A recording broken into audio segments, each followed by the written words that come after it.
Ce soir-là, la campagne de Valérie Offenberg a pris une toute autre dimension.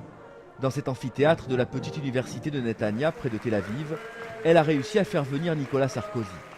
Certes, officiellement, l'ancien président français est censé recevoir un diplôme honorifique dans le cadre d'une visite privée en Israël, mais la candidate UMP y voit un soutien de poids. C'est un vrai message du président de la République, de Nicolas Sarkozy, de dire qu'effectivement, j'ai joué un rôle très fort entre la France et Israël sur tous les liens économiques, sur tous les liens scientifiques, et pour montrer à quel point justement ces liens sont très forts, et je crois être un des maillons de cette chaîne. Face à la déferlante médiatique de l'UMP, le PS a choisi de mener une campagne des plus sobres. Le suppléant de la candidate socialiste a même tenu à nous rencontrer seul face à la Méditerranée qui borde tous les pays de la 8e circonscription des Français de l'étranger. Vous avez Chypre, vous avez la Turquie, vous avez la Grèce, et vous avez l'Italie, vous avez San Marino, vous avez Malte, et vous avez même le Vatican. Il y aurait à peu près 7 prêtres français au Vatican.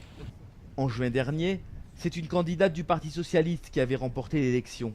Mais le Conseil constitutionnel n'a pas validé ses comptes de campagne, provoquant un nouveau scrutin. Pour le PS, la stratégie reste la même, miser sur la proximité et le social. Les Français ont un rapport très fort au social. Ici, j'ai beaucoup de critiques ici, vis-à-vis d'Israël par exemple, qui n'a pas ce rapport si fort au social et à la justice sociale et au combat social. Et nous, on l'a, parce qu'on l'a reçu, c'est un apport de la culture française. Alors, c'est ce qui est beau d'ailleurs dans cette culture double. Et c'est ça que vous défendez? Ah, totalement, totalement. L'enjeu pour les candidats est de mobiliser un électorat très dispersé géographiquement et pas forcément intéressé par cette élection. Une chose est sûre, les prétendants ne manquent pas, une vingtaine de candidats pour cette seule 8e circonscription.